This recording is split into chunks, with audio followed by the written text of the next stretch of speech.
Troy Franklin shared some important insight into why this could be a big-time breakout year for the second-year wide receiver. And is this the best offseason the Broncos have had since 2014? We're going to tell you why. Yes, it absolutely is on today's episode, Locked On Broncos.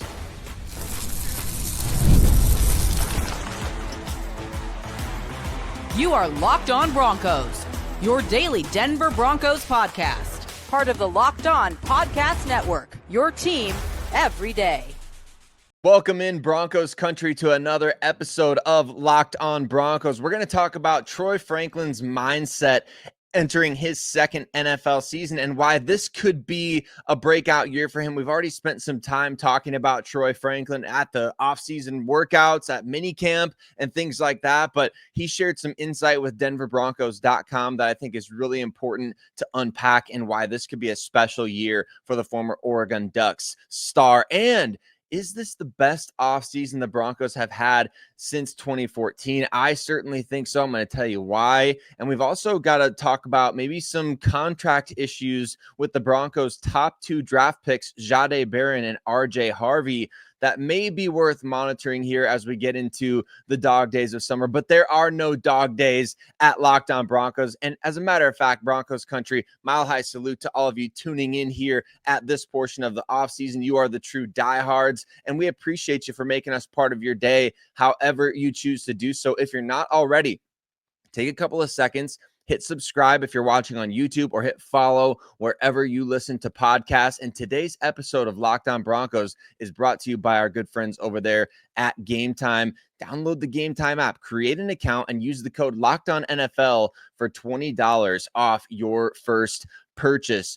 Troy Franklin has been a major subject all offseason, whether we're talking about his jersey switch from number 16 to now number 11 out there, feeling more like himself, wearing the number that he wore when he was with the Oregon Ducks at the college level. Whether it's that or whether it's, man, he's making some plays out there at minicamp, at OTAs. He stood out. We know Cody said that when he was out there at the minicamp practices and at the the OTA sessions, Troy Franklin was looking much better than he did a year ago, and he's got a newfound confidence that comes directly from his mental approach to the game. And I found it really interesting. I was reading a post from Eric Dalala over there at DenverBroncos.com. He got the chance to talk with Troy Franklin, and Franklin said something really interesting here. I'll quote him: "Football is easy. It's the mental part.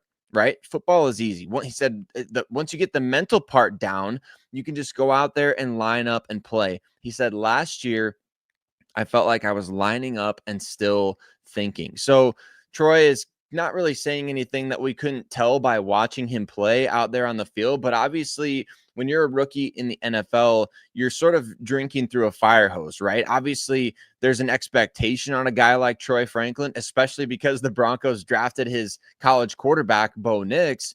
And so there's expectations being heaped upon him to fill a need the team had. And the Broncos definitely had a need last year at the wide receiver position. And it almost feels like the plan for Troy Franklin shifted dramatically when Josh Reynolds went down with that hand injury that he suffered after he caught a touchdown pass against the Las Vegas Raiders. You remember that play? The Broncos are just pouring it on against the Raiders. Josh Reynolds caught a touchdown and he ran into the wall. He injured his hand. And from that point on, that was the last time we ever saw Reynolds take the field for the Denver Broncos. And from that point on, it was really, okay, we've got to figure out how to get Troy Franklin into the offensive game plan every week. They may have wanted to bring him along a little more slowly, but that couldn't be the case after Josh Reynolds went down with the injury. And then you already had Devon Vele dealing with an injury early last season. It was kind of grow up quickly for Troy Franklin. And what was odd is that the timing between he and Bo Nix was off pretty much all year. We kind of saw that issue rear its ugly head on a number of occasions, including in that Raiders game, right? Where Troy had an easy touchdown, an easy, relatively speak, maybe easy for an NFL wide receiver, but a touchdown nonetheless that went through his hands from Bo Nix. And that was the infamous play in which Bo, was on the sideline yelling at Sean Payton, and they're kind of getting into it. And After the game, Bo Nix is like, oh yeah, we were just saying, I love you too, but that was the instance, I think, where it started to kind of feel real that the timing issues with Troy Franklin and Bo Nix might be an actual problem for the Broncos. We had seen and heard about some stuff throughout the course of training camp, but that renewed confidence from Troy Franklin, it seems to be a real thing. And yes, it's just the offseason. Yes, they haven't even put the pads on. It's not even training camp yet, but you can tell that a guy is different based on the way that he's practicing. Sean Payton had made mention multiple times that Troy, when he was asked one time about Marvin Mims, and he kind of just out of left field said, I think Troy Franklin could be a player like that here in 2025, meaning that he could be one of those guys who really figures it out for this team. And then he mentioned later on in the offseason program that Troy was out there making explosive plays in practice that people who, cover the team and get to go to practice, they weren't seeing, because he was making these plays at practices that they weren't allowed to attend. So Sean Payton doing his best to kind of drive the hype train a little bit for Troy Franklin. And you can't help but think that, based all the way back to his comments in January to Kay Adams, when he said that, I think the wide receiver position is, better than people realize, or it's better than people think. Because remember, Kay Adams came to Sean Payton and said, I think your number one need is a veteran wide receiver. And Sean said, no, basically it's not, right. And he did say, he kind of went along with her and said, yeah, it's in that needs bucket, but at the same time, I think that wide receiver position is better than what people are saying. And we're kind of starting to get glimpses here and there of why he maybe said that. The Broncos are buying into their evaluation process for these young wide receivers. They are not giving up on a guy like Troy Franklin, just like they didn't give up on Marvin Mims, even though the majority of his rookie year was a disappointment, I think, and largely due to the coaching staff. And maybe the Marvin Mims situation really opened their eyes to the issues that they had with Troy Franklin, right? Because with Marvin Mims, the issue wasn't it wasn't necessarily that he wasn't out there making plays. The primary issue almost felt like it was the coaching staff not getting him properly involved in the game plan. So you have a new opportunity to sort of right your wrongs, but with a different player. And you can fix what you saw last year with Marvin. You take his strengths, you highlight what he does well, you incorporate that into the offense, and you make it consistent. Can you do that with Troy Franklin? Because trying to chuck the ball 30, 40 yards downfield and expecting a guy to cash in on every single opportunity, that's not always going to be realistic, right? And Franklin has so much more that he can offer as a player. The Broncos tried desperately to exploit his skills as a deep ball receiver and also in the short, quick passing game, where they would get him the ball out on quick wide receiver screens. Because Sean Payton also said during the offseason, and again, I will reiterate this, that Sean has been driving the hype train. He said that they believe that Franklin has untapped potential in the after the catch department. So we're talking about a guy that has maybe the best vertical speed right over there with, Marvin Mims of anyone on the offense, and certainly has the size advantage being 6'2". And so you talk about a guy like that has after the catch ability. He can win deep downfield with his vertical speed, and you can get him the ball quickly. There's the makings of a player that, okay, maybe the Broncos weren't just pumping fluff when they said they had a second round grade on this guy. So it's important to temper expectations a little bit, because Troy Franklin was obviously a fourth rounder last year. But again, this is somebody the Broncos traded up for. This is somebody that they allowed to take his lumps. And Troy mentioned in that piece by Eric Dalala on denverbroncos.com that his touchdown catch against the Bills was truly a launching off point for this renewed confidence that he has, which is really exciting if you're a Denver Broncos fan, because you obviously want to see Troy do exceptionally well. You obviously want to see him go out there and making plays. How high on the depth chart can he ascend? And maybe what's obviously more important than that, how many targets will the Broncos be willing to give him? Will he be one of those featured guys? Because we obviously still have, Courtland Sutton, Marvin Mims, Evan Ingram, Devon Vele had a great offseason program before a mysterious injury kept him out of mandatory minicamp, which he's expected to be ready for the start of training camp. So there's a lot of mouths to feed. but it feels like Franklin is poised to really maximize the opportunities that he's going to be getting here in 2025, which is very, very exciting. If you're a Denver Broncos fan, you want to see that offense improve from what it was last year, which was already into the top 10. Even with as many struggles as the Broncos had, they were 10th in the NFL in points scored. And yes, the defense did contribute a little bit to that, but certainly you saw the offense figuring things out, and they got into some high scoring battles when they needed to as well. So this offense has the potential for a major uptick in 2025.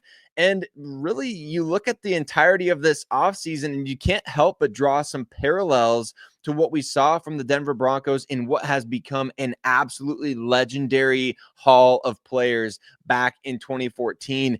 Is this an even better haul, the Broncos haul in 2025? Before we ever even see these guys take the field, is this a better haul in terms of offseason players added and the impact these guys are going to bring to the field? I'm going to tell you why I think maybe that is the case on today's episode of the show. And we're also going to talk about, man, the contract situations for Jahdae Barron and RJ Harvey starting to get to that point where you're kind of getting a little antsy about the team figuring that out. We've got plenty more to discuss coming up on today's episode, Locked On Broncos. Today's episode of Locked On Broncos is brought to you by Gametime. There's nothing like the NBA playoffs, the intensity, the buzzer beaters, fans losing their minds, right? It's the kind of atmosphere that you have to experience live. And this year's matchups have delivered in a big way, especially in the NBA Finals. And if you want in, Gametime makes it fast and easy to get seats, although time is running out for the NBA Finals. So maybe you're more into the MLB right now and you want to check out some seat situations for games that are near you. Well, guess what? Gametime is going to give you all that you need, including killer last minute deals, panoramic seat views before you buy, and no surprise fees. Gametime is a total game changer. I absolutely love that you can see your exact seat view before you buy, so there's no surprises. And you'll find great seats for as low as $100, depending on what market you're in, thanks to exclusive discounts. And the Gametime guarantee makes sure that your tickets are 100% authentic and that they arrive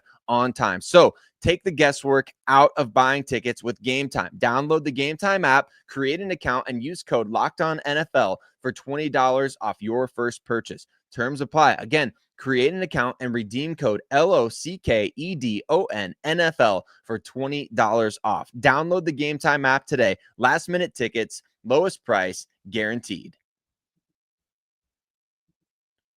The 2025 offseason for the Denver Broncos just might have been better than the 2014 offseason, the vaunted offseason that brought in a number of key players that contributed to the Super Bowl 50 victory for the Denver Broncos. I'm going to tell you why the 2025 offseason has been better for this team in Denver. But Broncos Country, thanks so much for making us part of your day. We appreciate you every single day, especially those of you out there who are everyday listeners of the show. It means the world to us that you support the show. And let us know your thoughts, especially if you're watching on YouTube. You can jump in the comment section. You can always reach out to Cody and I on Twitter. Your thoughts on this offseason for the Broncos in 2025 being better than 2014. Now, we have the benefit of hindsight, knowing what that 2014 group was able to accomplish, ultimately winning Super Bowl 50. Those additions were legendary. I mean, when you go back to that 2014 offseason, the Broncos brought in Aqib Talib, DeMarcus Ware, TJ Ward. They drafted Bradley Roby. And then late in the free agency period, they shocked everybody by bringing in Emmanuel Sanders. And they finished that deal while he was on his visit with the Kansas City Chiefs, which makes it even sweeter. But you think back to that group and how much every single one of those guys meant to the Broncos Super Bowl run and more. I think that when you look at those guys, they're part of the Denver Broncos legacy, John Elway's legacy as an executive. I mean, there's so much about that 2014 offseason class that you could really dive into and think, what if it had gone a different direction? Like, what if the Broncos had re-signed Dominique Rodgers-Cromartie instead of bringing in Aqib Talib, right? What if they had brought back Eric Decker instead of signing Emmanuel Sanders? And I don't think that necessarily would have meant, well, they would have for sure lost Super Bowl 50 if they didn't have those guys, but it makes it seem kind of okay, like fate intervened a little bit in those ways. And what about in 2025, right? Because there were options for the Broncos to get it wrong in the areas that they had needs so far this offseason, right? We've had the additions of Talanoa Hufanga and Dre Greenlaw from the San Francisco 49ers to fill the Broncos' needs at safety and linebacker. And I'm not saying that's exactly the same in every situation as, DeMarcus Ware and TJ Ward coming in back in the 2014 offseason, but those two guys, more so than just their on-field presence, they brought that toughness to the Denver defense. They brought experience in big games. Well, at least in the case of DeMarcus Ware, right? You brought some experience in playoff games, and it really just those two guys, Dre Greenlaw and Talanoa Hufanga, they're going to be not just culture changers on that Denver Broncos defense, but they're going to be tone setters. They're going to be guys who everybody looks to kind of follow their energy, to match their intensity, their desire to win. Because keep in mind, this is one of the youngest teams in the NFL. These guys are still learning how to win. They're still learning how to do it at the highest level in the NFL. Now you've got a couple of guys who are on their second, third contracts in the league, and they've already been to the Super Bowl. They've been to big time playoff games. They've seen the best of everybody in the NFL, and they've been there. And what's the best thing? The best thing in leadership that you can always do is to get around people who have been where you're going. There's a Chinese proverb that says, if you want to know the road to get somewhere, ask somebody who's walking on the way back, right? And I know I'm probably butchering that, but it's a similar thing with guys like Talanoa Hufanga and Dre Greenlaw. Those guys have been where the Broncos are trying to go, especially defensively. They've been part of some really good units there in San Francisco. So those are two guys, just like TJ Ward, just like DeMarcus Ware, that these young players on the Denver defense are going to be looking to follow those guys' examples and really just take this defense to the next level. It was the third best scoring defense in the NFL last season. And now here you are with a chance to be the number one defense in the league, and what that can mean for your team on a week-to-week basis to have that kind of consistency. And it's a huge opportunity for this group in Denver to go make some crazy stuff happen. I think when you talk about the rest of the additions made on the Broncos roster this offseason, the Evan Ingram signing is hard to sort of quantify when you talk about that 2014 offseason for Denver in terms of, is he more like the Emmanuel Sanders pickup, or there's more parallels, I think, with J.K. Dobbins coming to Denver late in the process and sort of stealing him from a division rival. There's maybe more parallels there, but I do think those two moves are kind of in the realm of underrated. When you talk about that 2014 free agent class, that the Broncos upgrade from Dominique Rodgers-Cromartie to Aqib Talib, I think you can kind of relate that in a way to the Broncos upgrade from Adam Troutman to, Evan Ingram on offense. It may be a bit of a stretch to compare the two, right? But I think with Aqib Talib and Evan Ingram, you're sort of getting on opposite sides of the ball. You're getting potential game changers who brought with them injury risk, who brought with them plenty of boomer bust potential, and players that you figure, okay, you need a guy like this to win a championship in the NFL. What you already have is nice, but in order to get to the next level, you need somebody who can fill in the blank. For Aqib Talib, it was take the ball away at a high rate and make teams pay for throwing his direction.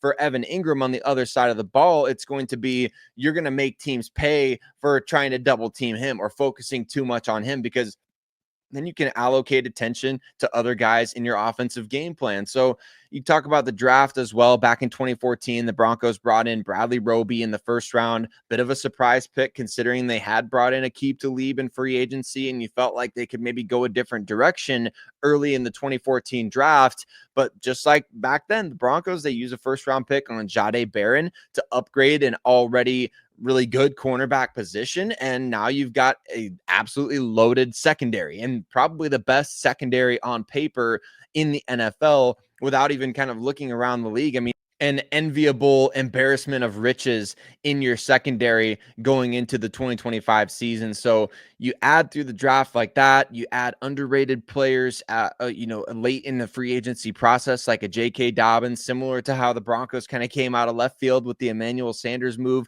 There's lots of parallels there, but unlike in 2014, remember in 2014, the Broncos were on borrowed time, and they were certainly looking for, okay, we've got maybe 1-2 at most years left with Peyton Manning, and then it's going to be on to a new era of Denver Broncos football again. This Denver Broncos team is like on the rise, right? Bo Nix is entering his second year. They're building something special. And so, with that in mind, that's why I think this one is even better, because you're not just going for a short window of time that the sand timer, it's running out quickly, and you need to go make these desperation moves in order to go all in for this short window of time. Windows in the NFL still exist for teams with young quarterbacks, but with the Broncos and Bo Nix, it's got much more longevity, doesn't it? And it feels different than it did back in 2014, when you were thinking, all right, every move the Broncos make is going to have an impact on whether or not they're able to get anything done in this era of time. And for this version of the Denver Broncos, it's much more along the lines of that philosophy that John Elway actually had back then, which was to win from now on. You really feel that more with this iteration of the Broncos than that particular one. But how soon can this one contend for a championship? It's going to be fun to watch. And you expect these young players to be part of the equation. Jahdae Barron and RJ Harvey are caught in the midst of contract negotiations. Of course, we're not privy to how things are going behind the scenes, but should Broncos Country be worried at all about these guys not having their deals signed? I'm going to tell you why you shouldn't worry about it yet, but maybe pay attention a little bit to it at this point in the offseason. We're going to talk about that coming up next on this episode, Locked On Broncos.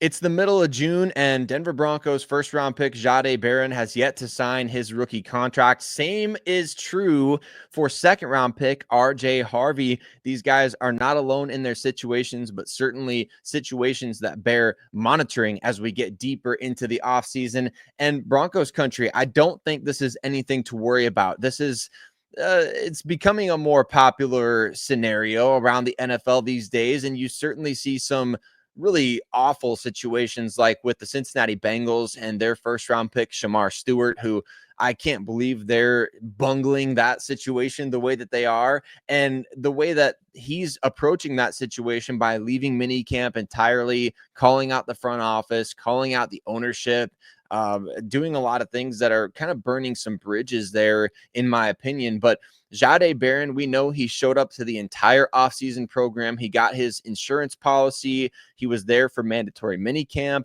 There's no contract friction as far as any of us knows. And there are a couple of draft picks in the first round remaining unsigned, including Shamar Stewart and a couple of guys from later in the first round.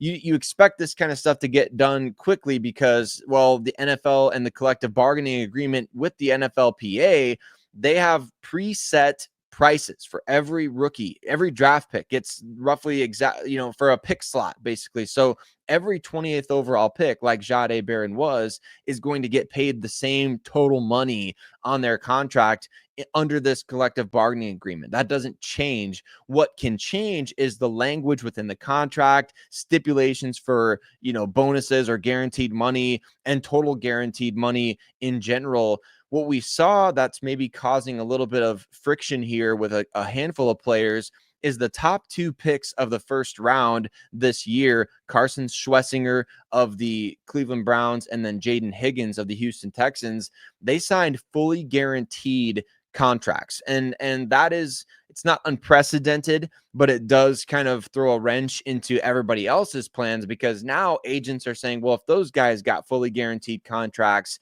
there's no reason why my guy shouldn't get a fully guaranteed contract, right? And so there may be some haggling over that, especially with players like Maxwell Hairston and I believe Jihad Campbell of the Philadelphia Eagles are two that remain unsigned at the back half of the first round. It could simply be a matter of guaranteed money and they want their entire contracts guaranteed.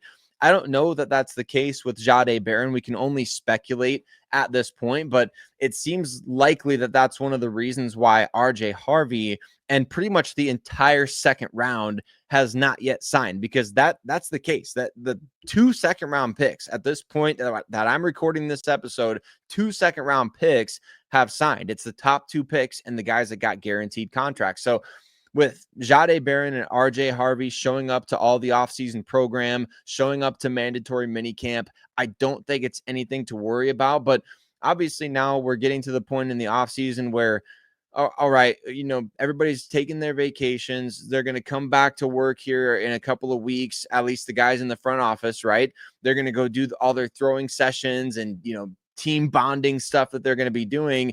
How much are they going to be paying attention to these contract situations? Like, will this prevent RJ Harvey from going to the throwing sessions with Bo Nix? I highly doubt it. So it's just, they've got their insurance policies. You can't even say they're holding out at this point, because they weren't holding out. They were at mandatory minicamp without their contracts signed.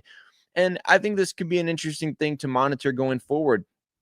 I know we're talking about the Broncos right now, but how interesting would it be to see a team like Cincinnati, where things have gotten super ugly with Shamar Stewart? How interesting would it be to see them maybe even trade him before he gets the opportunity to ever play for the team? I mean, dating back to when that guy was drafted, he was asked, remember, on the stage, like, why are you upset right now? Why are you angry?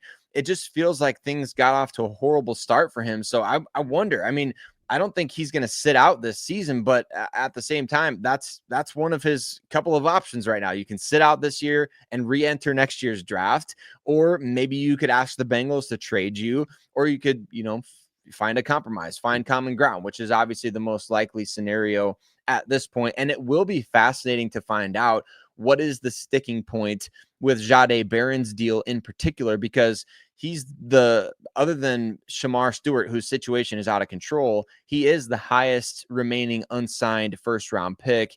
And so I'll be fascinated to find out what are the details of that contract. How much more guaranteed money is he getting than maybe last year's 20th overall pick, or even some picks around him in this year's draft? So those are the types of things that you pay attention to, and you can kind of read the tea leaves or follow the breadcrumbs after a guy has signed his rookie contract and see, oh yeah, that might have been one of the sticking points there. But at this point in time, there's no reason to expect anything other than Jahdae Barron and RJ Harvey being there and full participants at Denver Broncos training camp, which is still about a month away, Broncos country. And of course, you know that your boys Cody and Sayre will have you covered every step of the way this offseason. And we're expecting at some point, maybe before training camp, maybe during training camp, we're expecting some news about contract extensions based on the fact that George Paton said earlier this offseason that there would be contract extension talks after the draft, or that